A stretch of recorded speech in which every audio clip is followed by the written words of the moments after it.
Slumber is a brand new production which we've just made for P&O Cruises here in Australia. One of the challenges working with P&O, and while it's exciting they've got an expanding fleet of ships and demand for more and more productions, is that we're always looking to do something a little bit different. The idea of the show simply came from that creative spark in my mind about the bed, a bed, and where it sits in our life. When Graham sat me down and talked me through the idea of Slumber, I thought, wow, this is really cool. We have our tormented male at the very start of the show as he's ripped from his bed almost to get on with his day. The idea of that really bored married couple who go through the paces of their day but never really connect. You know, we've got our asylum scene. And then all of a sudden we're in a child's bedroom at play. All the ideas, they were really fantastic. To me, it connects, but it doesn't connect. It's like that fragmented dream. You know, every little flash on its own makes sense. For choreography, for direction, and in fact for some of the creative input, the selection of some of the material in the show, we hooked up again with Mandy Liddell. So this is the second time I've worked with Grayboy on a show, and after the first time, I was so honoured, and I didn't expect to be so honoured to be working with this team. We had great success with last year when she worked as a choreographer and director for us on Sideshow Alley. There was no hesitation. He spoke to me about his concept, sleeping and the bedroom and the bed and all these different things that arise from that sort of subject. The bed is either a place to escape to for some of us. It struck a chord with me because I generally don't sleep very well. Here we are, an opportunity for me to actually, therapy? Is it called therapy? And you know, you have issues of insomnia and torment and nightmares and yeah, I think the bed's an interesting place.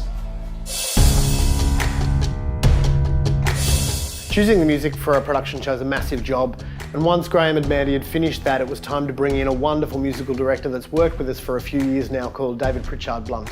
As a choreographer, it's just the most amazing thing to be able to go listen to songs and listen, and you're going through the movement, and then you just feel that there should be a shoo. Mandy and I first worked together on Sideshow Alley, and it was an absolute pleasure to meet and work with her.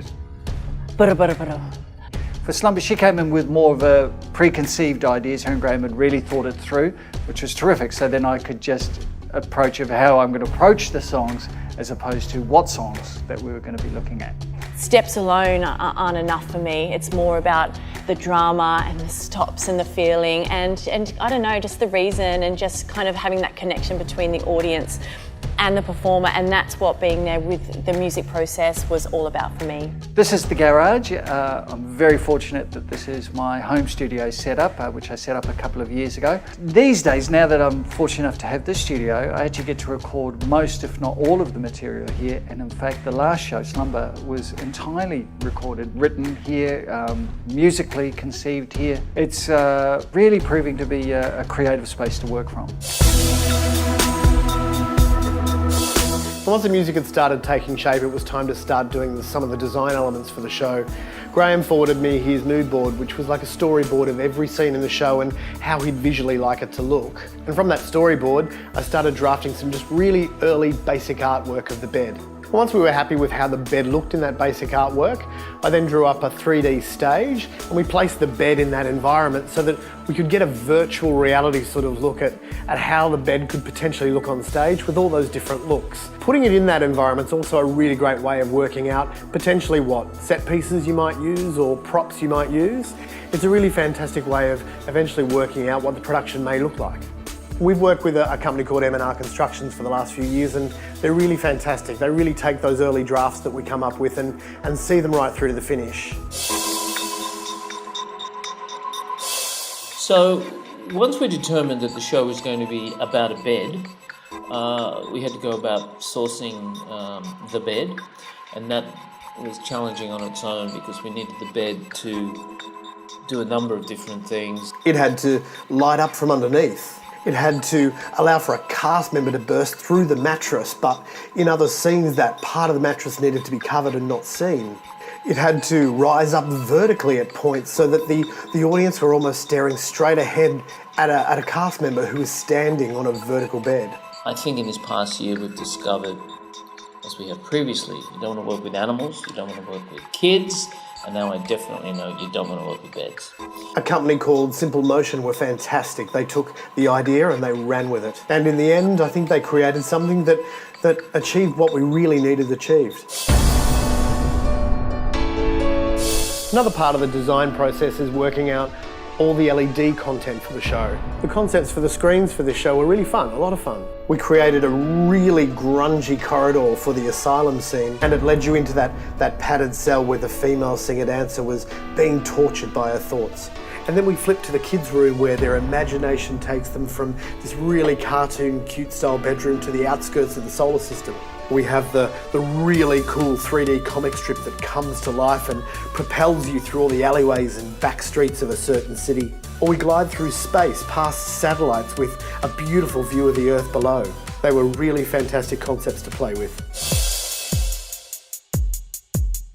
All those design decisions and pre-production sort of keeps you really occupied, and then all of a sudden it's time for rehearsals. Time to start working with a cast on all those great ideas. Mandy spent 2 weeks with the cast, and within the first 24 hours we realised how special her ideas were going to be for this show. I hope that what we've done with this show, I hope that it's given them an opportunity just to like shine and feel what it is, especially because they're all young performers. I just hope that they feel that they're better performers after the experience, because I see a difference in them, and that's something I'm really proud of. For the costumes in the show, which clearly are directed by the 6, 7, 8 segments that flow through the show, colour really mattered this time, and I think Nigel embraced that so well. Each scene ended up getting its own block of colour. So the hospital scene obviously got a white treatment. It's very clinical. It's very harsh white light, and it's a stripped back bed to a white mattress or white sheets. But then sort of a bit of grey in there just to get depth. The children that play as spacemen, and build rocket ships and launch themselves into space upon their bed. That was all blue and red, like the opening scene, which had to be all monochromatic in the black and grey and white. You have the married couple in there, where everything matches in their bedroom. The doona cover matches the pillows, matches the chair, matches the lampshade. The costumes, very happy. There's always things afterwards and you think, oh, if I just had a bit more time, I would add a bit more. But I was actually pleased that there was a shorter time frame so I could only do what I did, so that you don't overdo things, you don't overthink, you don't overdress. You just go, it's basic in that particular number, and you go, but that's why I like it now, because it's basic, rather than being dressed up and having many layers and lots of artwork put into it. So it's actually a refreshing change to do a show that does end up just being more simple in one element to make other elements shine more. The imaginary friend, as we call him, is a featured character in this, a suit character. We've, to some lesser degree, done this with elephants in the past in previous circus shows. So yeah, it was a bit of a big call to create this imaginary friend, and what we were trying to do was create an imaginary friend that links with someone's special toy. That child's toy is precious, and that toy became larger than life in a segment of this show. So Graham Haddon, through his company Beluga, put that together. We worked with Graham probably a decade ago on a couple of other productions. He's certainly very strong in the world of puppetry, and so basically we made one big blue puppet. And I think the guests enjoying the show will like that part of it. One of the great challenges of trying to install a new production show in a cruise ship venue is, as we've just done in the past couple of weeks, having to do that on a ship that is carrying guests on a cruise. We have very limited time in the room. When we do have it, we use it.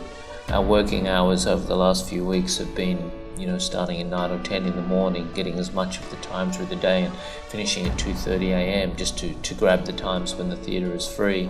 But all of a sudden we get to see those costumes on the cast. We get to work with the wonderful Gavin Swift, who begins to shape the lighting for the show with Mandy, our choreographer and our director, and really start to create those wonderful visuals that the audience are going to immerse themselves in and enjoy. Slumber's turned out to be very much the show that I thought it would be. Brilliant from the beginning to the end. I think we play very creatively, and I think we've created something that's fun. It's just grown from here to here, as things do. It's going to definitely stand alone amongst all the other productions we've done. Oh, I love the show. I think it's fantastic. I'm really, really proud. You put it out there, you involve other people, and those other people bring their own influences, and those influences have generally, in our case, a wonderful impact.